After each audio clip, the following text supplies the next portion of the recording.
Hello guys, hello. Sa mga nagtatanong guys kung ilang taon na ako, i-reveal ko na ngayon. Pero bago ang lahat, sa totoong buhay, ang pangalan ko ay Heidi Inyo Perez.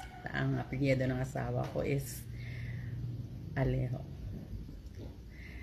Tapos,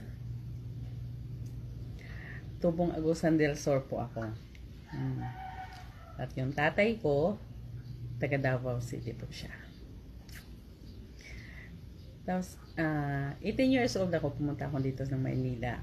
Kasi nakipagsapalaran ko, no. Pero hindi ako pinalad. First tingin ko naman parang mapala din ako kasi nagkaroon ako ng 3 anak. Kahit nagkahiwalay kami ng asawa ko, ako lang din kasi may mga anak naman ako naiwan sa akin. Tapos, sa ngayon, ako muna ang nag-aalaga sa kanila.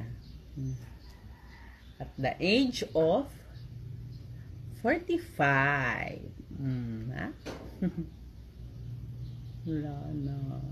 Single mom na. Pero okay lang.